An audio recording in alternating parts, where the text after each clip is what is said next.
Olá, boa noite, Mayara. Dá mais um minutinho, ver se mais gente Boa entra. noite, doutor. A gente começa. Tá bom.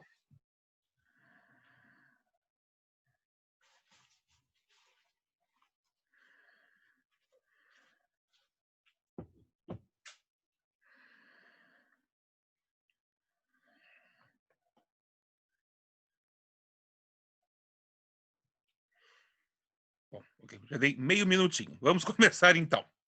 Até porque é uma janela muito curtinha. E de qualquer maneira, esse material vai ficar gravado. Né? Quem quiser depois pode consultar. Então, lembrando, essa é a nossa última aula de conteúdo. A próxima semana vai ser a prova, a prova P2, que vai valer 4 pontos. Conteúdo da prova da semana que vem é a aula da semana passada sobre motivação e a aula de hoje, que é avaliação de desempenho. Aí, com esse conjunto, a gente fecha a disciplina de recrutamento e seleção. Então, pegando um apanhado geral, a gente viu desde a necessidade que uma área tem de pessoa, o mapeamento das competências que ela deseja para esse cargo, o recrutamento da pessoa, seleção, a contratação. E o que acontece após a contratação? A gente vai identificar o que é que motiva a pessoa na empresa, o que é que motivou a pessoa para entrar na empresa, por isso fala de motivação. E a partir daí, como a disciplina fala de recrutamento, seleção e desenvolvimento profissional, a gente começa dando um olhar sobre como é que eu vou fazer o acompanhamento da carreira dessa pessoa. Uma das ferramentas de gestão que a gente tem para isso é avaliação de desempenho. Então, o que a gente vai falar hoje é basicamente sobre avaliação de desempenho. Tem o slide que já está no AVA sobre esse assunto. E aí eu vou pedir para qualquer dúvida que tenha, como assim que eu compartilho a tela, eu perco a visão do chat. Então, tendo qualquer dúvida durante a exposição, por favor, pode interromper, pode ligar o áudio e me interromper sem problema nenhum. Ok? Então, esse é o material que está à disposição de vocês sobre a avaliação de desempenho. E eu explico que a avaliação de desempenho é uma ferramenta de gestão que serve basicamente para mensurar a performance, mensurar o desempenho dos colaboradores dentro de uma organização. Aí uma questão importante, assim, tem vários objetivos que são alcançados pela avaliação de desempenho. Eu enumero alguns aqui como de duas óticas, né? Tem objetivos que atendem mais às necessidades dos colaboradores, que é deles saberem quais são seus pontos fortes, quais são seus pontos fracos perante a visão da empresa, porque às vezes tem alguma coisa que ele qualifica como um ponto muito forte que naquela organização, pelas metas e pelas competências desejadas pela organização, não são considerados como pontos fortes. Então, quais são seus pontos fortes, pontos fracos perante a organização e, com base nisso, ele possa traçar uma trajetória de carreira. Então, lembrando, quando a gente faz o recrutamento e seleção de um colaborador, a gente está começando uma trajetória de carreira. Essa trajetória de carreira, que é de responsabilidade a maior parte do próprio candidato, mas a empresa precisa disponibilizar condições para que isso aconteça, ela começa no recrutamento e seleção e é acompanhada pelo sistema de avaliação de desempenho.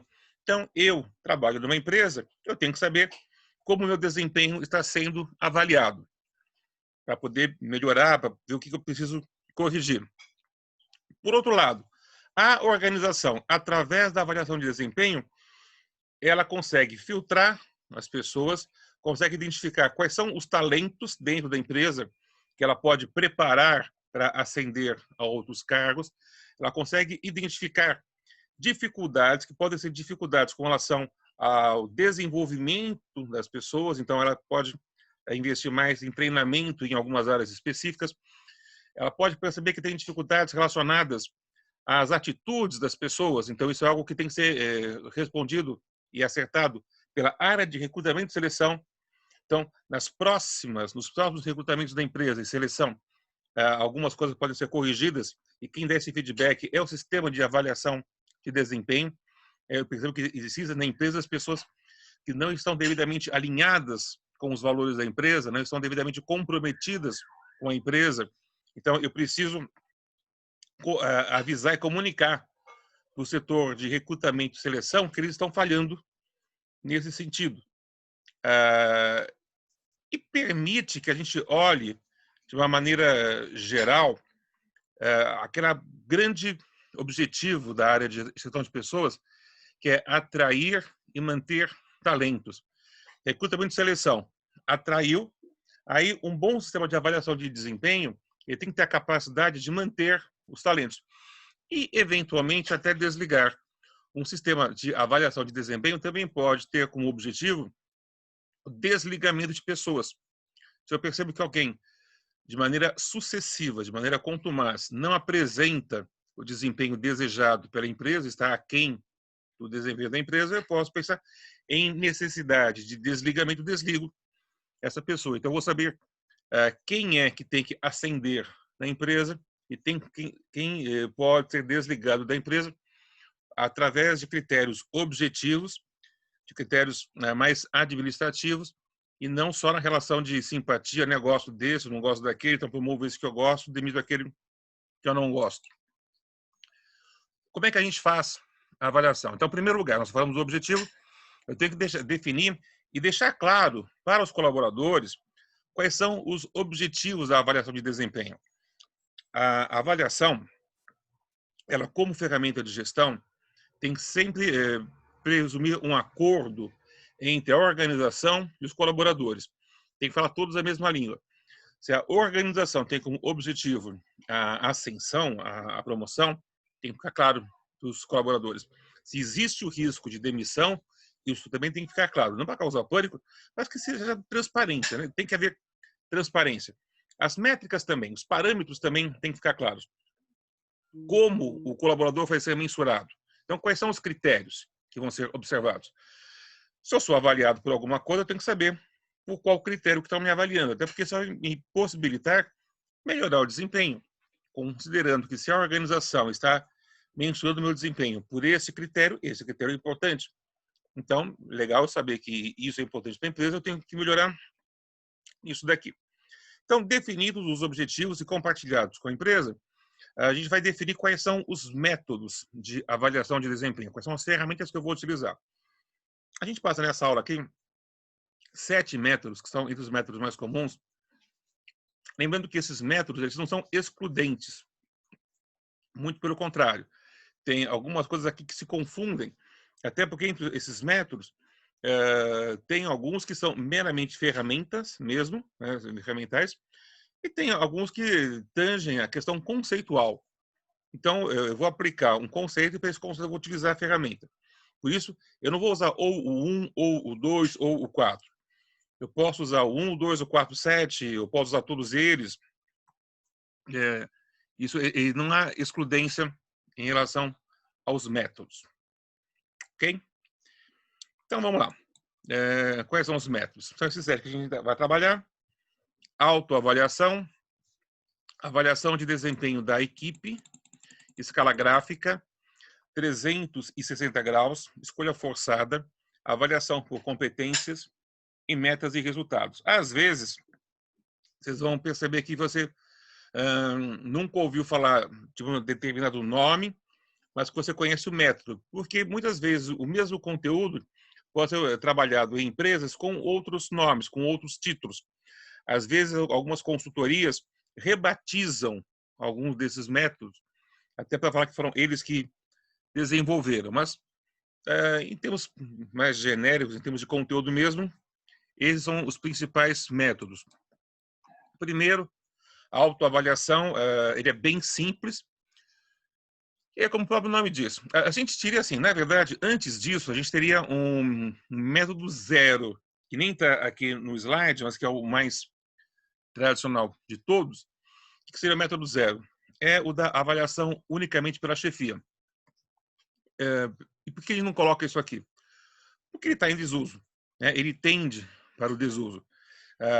Ele serve muito bem quando a gente fala de recursos humanos, de departamento pessoal, de chefe e empregado, né? Naquela relacionamento antigo dentro de uma organização. Então, o chefe avalia o subordinado. Esses termos todos, que são termos que não se utilizam mais, eles acompanham esse método que também não deve ser mais utilizado, que é a avaliação unilateral, só do chefe. Só o que importaria aí é a percepção do chefe, ou do superior hierárquico. Porque a gente começa a partir da autoavaliação, em que a gente coloca um segundo participante, que é o próprio avaliado. Então, na autoavaliação, não quer dizer que apenas o colaborador se avalie. Ele faz a avaliação dele, em geral, a partir de um formulário que a organização preenche, colocando quais são os quesitos, quais são os atributos importantes e relevantes. E, a partir dessa autoavaliação, ele conversa com o seu superior hierárquico para que eles cheguem a um entendimento dos pontos fortes, de fato são aqueles pontos fortes, e com relação aos pontos fracos, se são e qual a relevância deles, e a partir daí construa-se o chamado PDI. Eu falo mais tarde sobre isso. PDI é o Plano de Desenvolvimento Individual. Sempre que eu faço um sistema de avaliação de desempenho, eu preciso ter também previsto um plano de desenvolvimento individual, que é o seguinte: não basta só eu falar do empregado, olha, você está fazendo isso ou aquilo, isso aqui está certo, isso aqui está errado. Ok, e como é que eu corrijo isso? Quais são os cursos, quais são os treinamentos, quais são as práticas que eu preciso fazer para evoluir? É isso que constitui o plano de desenvolvimento individual. Então, na autoavaliação, o colaborador diz o que ele pensa de si próprio, confronta isso com a percepção do superior hierárquico, a partir daí constrói-se um plano de desenvolvimento individual. O objetivo aí, obviamente, é desenvolver o empregado e melhorar o desempenho dele, a maneira como ele se vê. E, claro, eventualmente o superior pode passar alguma controvérsia de percepção. Então, por exemplo, se o colaborador imagina que a maneira que ele tem de atender os clientes é excepcional e o seu superior tem dados e evidências que provam o contrário, é uma hora de dar. Se ele não deu feedback até agora, é um bom momento para ele dar o feedback dentro das técnicas que nós já conversamos com relação ao feedback. Que tem que ser objetivo, que tem que visar componentes que possam, de fato, ser alterados, tem que ser relevante. Ok? Então, esse é o primeiro método de autoavaliação. O segundo, que também algumas empresas fazem e praticam, é a avaliação do desempenho da equipe. O que quer dizer isso? Eu não vou fazer a avaliação de desempenho apenas de uma pessoa. Então, você trabalha na área de pagamento da empresa, ok, então você vai ser avaliado, você vai ter uma nota, mas a sua equipe também vai ser avaliada, a sua equipe também vai ter uma nota. E a nota essa nota de equipe vai contar para promoção, para treinamento, para premiações, etc. Mesmo que você faça parte de uma equipe de vendas, não é considerado apenas o seu desempenho individual, mas o desempenho de toda a equipe. Essa ferramenta, esse método é bem interessante, exatamente para fomentar o espírito de equipe. Se eu tenho uma empresa onde as pessoas competem muito entre si, elas são muito individualistas, isso pode estar desagregando. A implantação de um método desses pode ser bastante útil. O cara vai entender que o importante é a empresa. Então, se ele enxerga, o desempenho dele é importante, mas o da sua equipe também é importante, então não adianta ele fazer sozinho, tem que a equipe inteira fazer junto, ele acaba percebendo que é importante que a empresa inteira também caminhe junto. Então, só o detalhe aí é que também não posso substituir um pelo outro. Porque se eu não tenho avaliação individual, eu tenho apenas da equipe, eu posso acabar criando um outro problema, que é desmotivar aquele cara que tem um alto desempenho e sente, tem a percepção de que está carregando nas costas o setor dele, ou acabar premiando aquele cara que não é tão esforçado assim e acaba caminhando junto. Que é mais ou menos o que acontece em determinados trabalhos em grupo. A gente dá nota só para o grupo e não vê dentro do grupo quem é que está se destacando. Por isso que nós, na universidade, temos tanto sistemas de avaliação em equipe, que são os trabalhos em grupo, quanto o de pontuação individual. O método de escala gráfica. Então, o método de escala gráfica, a gente tem duas maneiras de trabalhar. Tem a teia, que está no próximo slide, tem a matriz, que é essa que a gente coloca aqui. que é basicamente, que é mais uma ferramenta. Então, ele não é tanto, não tem tanto a ver com conceito, muito mais com ferramenta de avaliação. Então, a gente monta uma tabelinha e coloca dentro daquela primeira coluna, cada linha corresponde a um atributo que eu quero mensurar. Então, no exemplo aqui, eu estou querendo mensurar pontualidade, autodesenvolvimento, empatia e atingimento de metas. Então, são esses os critérios pelos quais eu vou avaliar o colaborador. E nas várias colunas eu coloco uma escala que pode ser nominal, eu posso especificar, né, uma palavra ou um número. Número às vezes é mais fácil. Então, nesse caso aqui, 5 corresponde ao máximo de desempenho, 1 corresponde ao mínimo. Então, pontualidade. Se o cara é totalmente pontual, é 5. Não tem como o cara ser mais pontual. Se o cara chega sempre na hora, ele é pontual. Se o cara tem faltas, atrasos e tal, eu vou reduzindo a nota até 1. Autodesenvolvimento. Se eu entendo que ele investe muito no seu autodesenvolvimento, seria 5. Se não investe, seria 1. Isso é uma possibilidade. Outra possibilidade é eu colocar em cada uma dessa coluna títulos, né, nomes. Então, do tipo, em vez de colocar 5, eu colocaria excede as expectativas, por exemplo. Então, pontualidade excede expectativa de pontualidade é 5.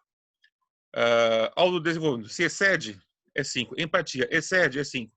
Lá pelo nível 3, eu coloco que ele limita-se a atender o esperado. O 1, que é o outro extremo, seria o que não atende, não apresenta. O em geral não apresenta. Então, pontualidade. O cara em geral não apresenta, o cara que está quase sempre faltando, quase sempre se atrasando.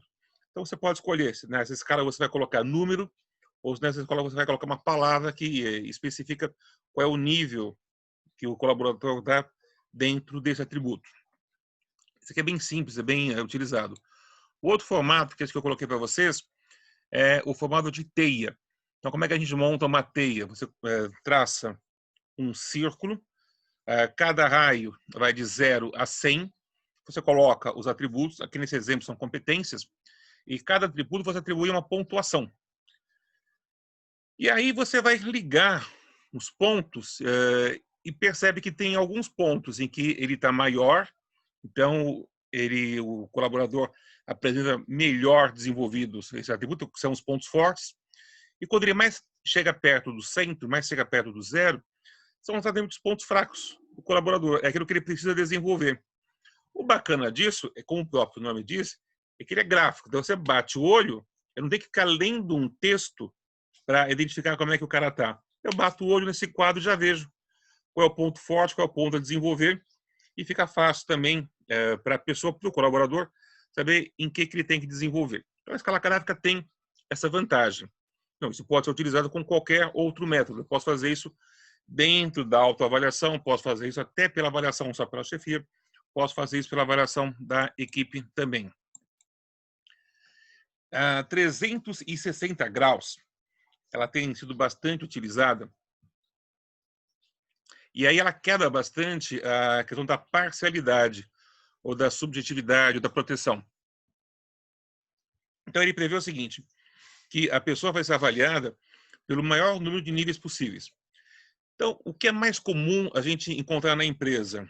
A pessoa é avaliado pelos seus pares, ou seja, pelos seus colegas, aquelas pessoas que estão no mesmo cargo que ele, pelo seu superior hierárquico, e, eventualmente, se ele tiver subordinados hierárquicos, vai ser avaliado também pelos subordinados hierárquicos.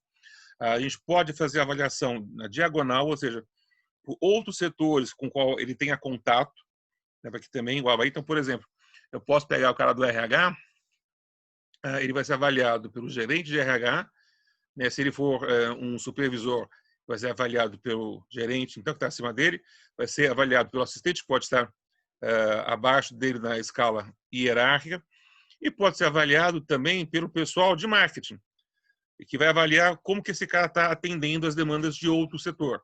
Então, isso é uma maneira de eu fazer a avaliação 360 graus. Tem empresa que radicaliza mais ainda e expande a avaliação para fora dos muros da empresa. E aí colaboram nessa avaliação também os clientes da empresa, até os fornecedores da empresa. É muito bacana você ver como é que o cliente enxerga aquele colaborador. que aí realmente você está avaliando se a empresa está indo bem ou não. Grande vantagem é que eu tenho um feedback muito rico, que eu tenho feedbacks vindo de várias percepções, e consigo ter bem o dimensionamento de quanto que o colaborador está, de fato, agregando resultado para a empresa. O Escolha Forçada também está no grupo de ferramentas. Então, o que é isso? A gente elabora um formulário com frases. Para cada frase, em geral, a gente utiliza a escala que nós chamamos de escala de Likert. Então, para cada frase, você tem 5 opções. Eu discordo totalmente, discordo parcialmente, não concordo nem discordo, concordo e concordo totalmente. Então, você lança lá algumas afirmações. E é interessante que você alterne afirmações positivas e negativas para evitar que alguém preencha de maneira automática. Então, põe lá, costuma chegar atrasado, né? Concordo, discordo. É um profissional inovador. Quer dizer que eu tenho que responder de maneira oposta. Se o cara é bom, então eu concordo totalmente. Entrega mais que o esperado. Seria realmente excelente. Concordo totalmente. Não cuida de sua aparência pessoal. É um aspecto negativo. Então, a gente vai alternando positivos com negativos, não necessariamente um para um, mas vai alternando para evitar a resposta automática. Essa ferramenta também, eu tanto posso utilizar isso na autoavaliação, como eu posso utilizar isso na 360 graus ou na avaliação de equipe. Escolha por competências, faltou um A, inclusive aí, escolha por competências, e nós falamos bastante de competências desde o primeiro bimestre. Eu fazer a avaliação, primeiro, eu tenho que definir quais são as competências necessárias, desejadas pela empresa, quais são as competências e os comportamentos. Quando eu tenho uma competência, eu tenho um comportamento observável. Que, por exemplo, eu defino como competência, nós vimos um pouquinho sobre isso, a negociação. Negociação é uma competência, legal. Mas como é que eu posso mensurar se o colaborador tem ou não essa competência? Eu tenho que pensar em um comportamento que, uma vez observável, demonstre para mim que ele tem essa competência. Então, ter participado de uma venda no qual foi resolvido um conflito com o cliente é um comportamento que demonstra que ele tem essa competência desenvolvida, essa competência de negociação. Então, para cada competência, eu vou listar comportamentos observáveis, que eu espero que se observem na empresa. Óbvio, isso vai variar de acordo com a natureza de cada empresa, de acordo com a natureza de cada atividade. Não existe uma fórmula padrão. Tem comportamentos de liderança, por exemplo, que eu posso observar numa loja de calçados, que vai ser diferente de um comportamento de liderança numa siderúrgica. Então, cada empresa vai formular o seu comportamento. O que tem que ser feito, o que eu espero que seja feito, que vai demonstrar que ele possui a competência. Então, um exemplo dessa matriz. Aí também eu estou colocando pontuação de 1 a 5. 5 demonstra, apresenta muito esse comportamento. 1 não apresenta o comportamento. Eu estou querendo mensurar a competência na gestão de pessoas. Digamos que é um processo interno. Eu estou na avaliação de desempenho. Eu quero saber também se o colaborador possui uma boa competência de gestão de pessoas, porque esses caras que possuem essa competência, eles são candidatáveis a promoções, pode virar gerente futuramente. Como é que eu vou identificar? Comportamento fornece feedback aos membros da equipe, porque imagina o seguinte, se o cara é um bom gestor de pessoas, ele se preocupa em fornecer feedback. Fornece feedback, sempre fornece feedback, é avaliação 5. Nunca fornece feedback, é 1. Percebe que essa é uma ferramenta boa também para utilizar no 360 graus. Por quê? Muitas vezes o gestor pode falar, não, eu sempre forneço feedback aos membros da equipe. Aí os membros da equipe colocam, não, esse cara nunca fornece feedback. Isso já é um dado bem importante para ser avaliado. Ou promove a motivação dos membros da equipe. Lembrando que eu não consigo motivar outras pessoas. Eu posso promover a motivação, posso criar condições para que a pessoa se motive. E treina e orienta os membros da equipe. Né? Se ele tem desenvolvido essa competência, ele vai se preocupar em treinar e orientar os membros da equipe. Então, de novo, isso se combina com os outros métodos, com as outras ferramentas. E, por último, avaliação por metas e resultados. Essa é bem objetiva. Muitas vezes as empresas elas optam por trabalhar uma avaliação que a gente chama de matricial. Por um lado, a avaliação por competências e, por outro, a avaliação de metas e resultados. A avaliação por competências me dá o comportamento do colaborador. A avaliação de metas e resultados, como o próprio nome diz, me dá, de forma quantitativa, o quanto que está entregando para a empresa. O cruzamento desses dois me diz o quanto que esse empregado colabora e o que eu posso fazer para que ele colabore mais. Meta e resultado, a gente vai definir, então, alguns indicadores precisos, mensuráveis, ele vai ser avaliado a partir daí. A gente está com um exemplo aqui, absenteísmo, tem a ver com faltas. Eu vou avaliar pelo número de faltas que ele tem, ou faltas não justificadas que ele tem ao longo do ano. Volume de vendas pode ser um dado importante. Satisfação do cliente, que eu posso avaliar por saque, eu posso avaliar por pesquisas de satisfação, eu posso avaliar por novos clientes apresentados. Então, ele vai ganhar uma pontuação maior por quanto mais clientes ele traga para a organização, ou lucratividade. De acordo com cada área, com cada definição de cargo, eu defino números, eu defino metas mensuráveis pelas quais eu vou avaliá-lo. E, óbvio, ele vai ter acompanhamento disso. Então, lembrando mais uma vez, enfatizando novamente, esses métodos não são excludentes, muito pelo contrário, é legal quando eu consigo combinar, eu só posso fazer avaliação de metas e resultados e avaliação de competências. Utilizando para isso a avaliação 360 graus, é ideal. E aí, para fazer isso, eu posso trabalhar com escala gráfica, que aí todo mundo vai enxergar como é que está a avaliação. Ok? Então, é isso. Aqui na conclusão, eu reforço a questão do PDI, do Plano de Desenvolvimento Individual e do plano de carreira. A empresa precisa ter um plano de carreira definido, as pessoas têm que saber o que elas precisam fazer para ascender, para crescer profissionalmente, né? Para que eu não perca alguém que percebe que estou trabalhando bastante, não vejo acontecer nada nessa empresa, de repente aparece, surge do nada um cara como gerente, né? Um cargo que eu pretendia. Ok? Por último, o exercício. Lembrando, então, pessoal, exercício dessa aula, assim como da aula passada, eles não valem nota, não contam mais para nota. Nota nós já demos nos primeiros exercícios. Então, por isso que eu não estou colocando link de postagem de tarefa no AVA, porque aquilo é só para eu dar nota. O primeiro exercício, quem me mandou por e-mail, ok, eu fiz a correção e devolvi. Esse exercício aqui é para fazer no fórum. Eu criei um fórum, essa mesma página, tem lá um fórum aberto, do que eu gostaria que cada um colocasse a sua experiência, compartilhasse a sua experiência lá no fórum. Que é isso? Como é que a sua empresa, como é a empresa na qual você trabalha hoje, ou alguma na qual você já tenha trabalhado antes, como é que ela cuida da avaliação de desempenho? Que método a empresa utiliza para fazer essa avaliação de desempenho? O que ela faz com o resultado da avaliação de desempenho? Como é que ela comunica para os colaboradores tanto o método, quanto resultados, quanto as consequências dessa avaliação de desempenho? Ok?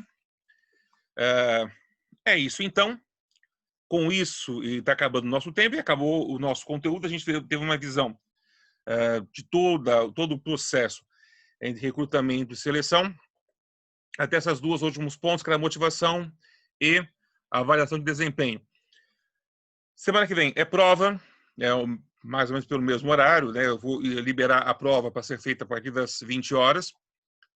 O que cai na prova em termos de conteúdo é o conteúdo dessas duas aulas. Vai cair o conteúdo de motivação, vai cair o conteúdo de avaliação de desempenho. O que eu vou pedir? Eu vou pedir aquilo que está no material, nos slides, vou pedir aquilo que eu comentei durante a aula.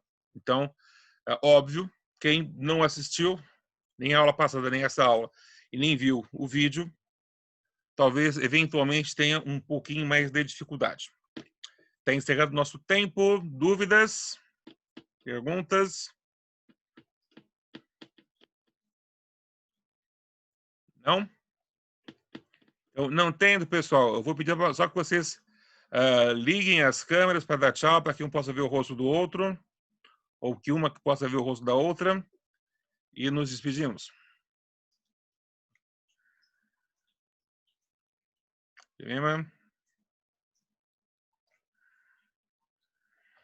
Elaine, Mayara. Tchau, tchau. Qualquer dúvida que vocês tenham nesse período, passa um e-mail ou WhatsApp, eu coloquei meu telefone lá. Entre em contato, ok? Cuidado com a prova. Tá bom? Cuidem-se, então. Tchau, tchau. Tchau. Tchau. Tchau.